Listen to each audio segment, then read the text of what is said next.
Well, a woman who claimed to have been sexually trafficked to attorney Alan Dershowitz now says she may have made a mistake in accusing him. Virginia Giuffre, she alleged that financier Jeffrey Epstein trafficked her to Mr. Dershowitz between 2000 and 2002.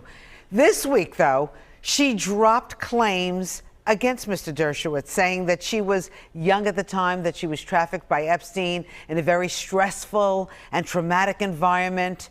Alan Dershowitz has long denied her allegations. He said this right from the beginning. On Good Day New York, attorney Alan Dershowitz joining us this morning in our studio. Nice to have you back. What happened here? Well, I have said from the beginning I had never heard of this woman. She was a complete and total stranger, and obviously she now admits that she may have misidentified me, confused me with someone else. Well, she certainly put me through a hell of an 8 years making an accusation. The accusation is categorically, totally false. I have never touched, flirted with another woman other than my wife during the entire relevant period of time. The reason I could fight back, unlike some other people like Prince Andrew, for example, I have nothing to hide. I have never done anything wrong sexually in my life with anybody, so I could fight back. Others can't, because during depositions, they worry that other matters will come out and they'll look bad. I was able to fight back, and I have prevailed. So let me ask you something. Depositions were going on in this case.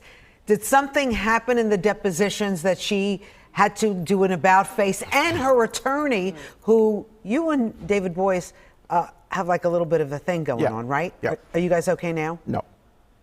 No, okay. I mean, he was part of the problem, and but you know, he'll have to live with his conscience.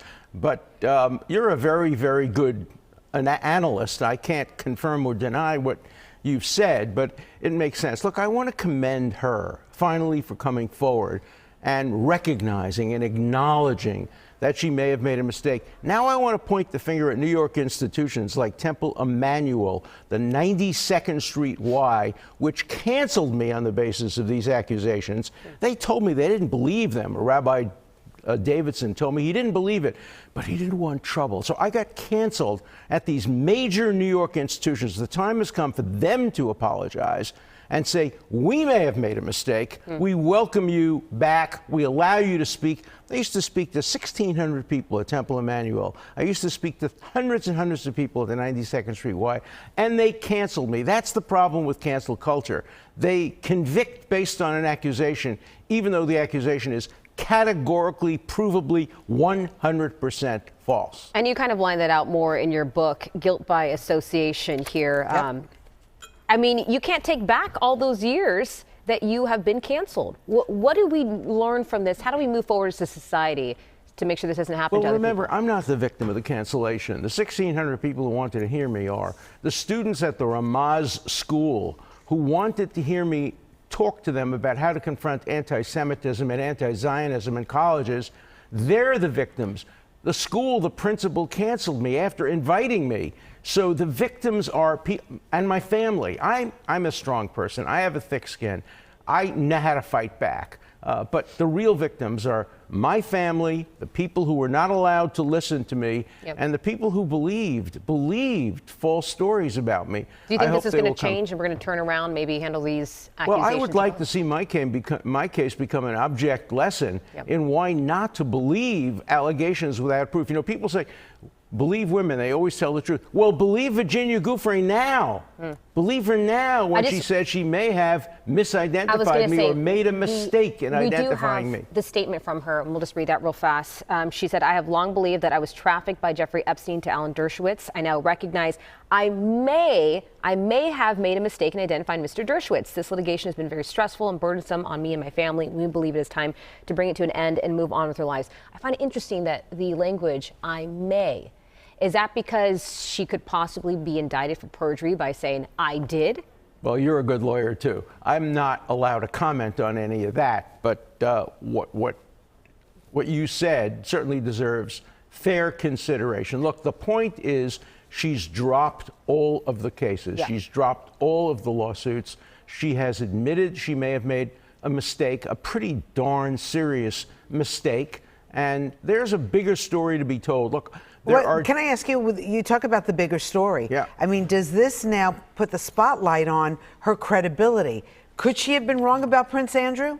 Of course, and one has to take into account all the factors. Now, there are depositions, videotapes, audio tapes that have been sealed by a judge in New York, improperly sealed. Why? Because they're protecting some people. And I want the media, Fox News, I want others to make motions seeking to unseal everything. I have nothing to hide. I want to right here now waive all of my rights to privacy. I want every videotape, every audio tape, every deposition made public so that the whole story comes out. Right now, there are people trying to prevent the public from knowing the whole story, and they shouldn't be allowed to do that. The public has the right to know everything. Is that because they're politicians? Who are they? Who are these people?